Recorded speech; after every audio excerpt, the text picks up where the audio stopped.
सुप्रभात प्यारे बच्चों। आज प्रश्न उत्तर करेंगे, प्रश्न अभ्यास करेंगे हम मेरे संग की औरतें, जो कि आपकी कृति का भाग 1 में संकलित एक पाठ है। उसके प्रश्न उत्तर देखते हैं। अभी आपने पाठ से संबंधित वीडियो देखा, आशा है कि आपको समझ में आ गया होगा। उसी के आधार पर कुछ प्रश्न हैं जिनके उत्तर आपको देने हैं। प्रश्न संख्या 1, लेखिका ने अपनी नानी को कभी देखा भी नहीं, फिर भी उनके व्यक्तित्व से वे क्यों प्रभावित थी। लेखिका ने इसका जिक्र किया है कि वो अपनी नानी के जो है व्यक्तित्व से प्रभावित थी।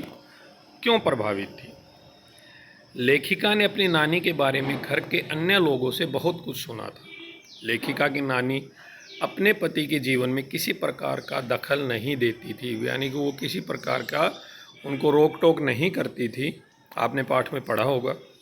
लेकिन वह घर की चार दीवारी में भी रहकर अपने ढंग से जीवन जीती थी, यानी कि उन्होंने अपने जो जीवन जीने का जो तरीका है उसको कभी नहीं बदला। आपने पाठ में पढ़ा होगा कि जो लेखिका के जो नाना जी थे वो विलायती ढंग से जीवन जीते थे, लेकिन लेखिका की जो नानी है वो अपना जीवन एक शुद्ध भारतीय नारी की तरह जीती थी। जब लेखिका की माँ की शादी की बात आई तो उनकी नानी ने अपनी बात बड़े ही अधिकार से मनवा ली। इसीलिए लेखिका अपनी नानी के व्यक्तित्व से प्रभावित थी। यानी कि कहने का तात्पर्य ये है कि जीवन में आप कुछ भी करें, लेकिन आपके जो जीवन मूल्य हैं आप उनको कभी ना छोड़ें। किसी से प्रभावित होकर अपना जीवन जो है आपको नहीं जीना चाहिए।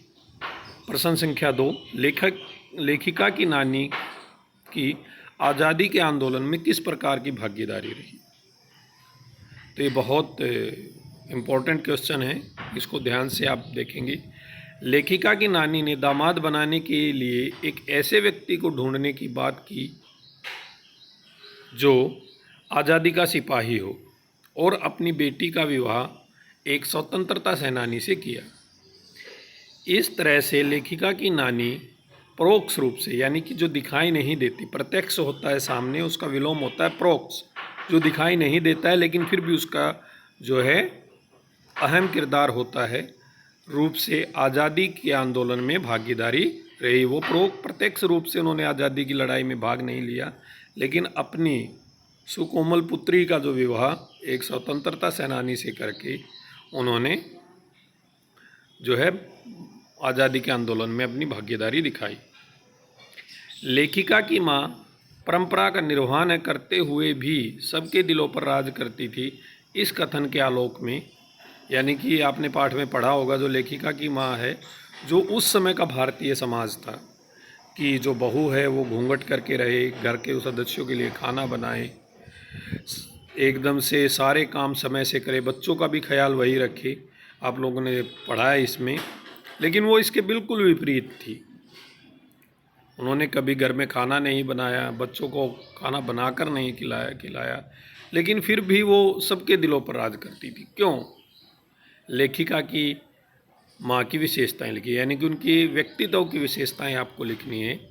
लेखिका की माँ की 2 विशेषताएं थी। एक तो वह हमेशा सच बोलती थी, इसलिए घर के सभी लोग उनका सम्मान करते थे। सम्मान मतलब इज्जत करते थे। दूसरी कि वो कभी भी इधर की बात उधर नहीं करती थी, यानी कि जो आप चुगली कह सकते हैं उसको, कि वो कभी एक की बात दूसरे को नहीं बताती थी, इसीलिए भी सब लोग उसका सम्मान करते थे।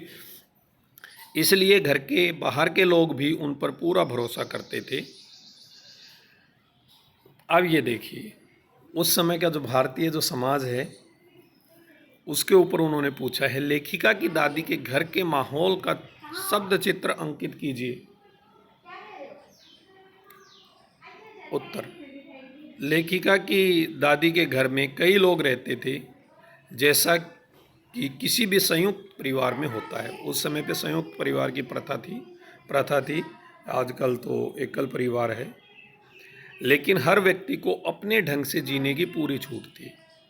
उस समय का भारतीय समाज जो कहता था कि घर में जो मुखिया होते थे सब उसकी बात मानते थे, उचित या अनुचित।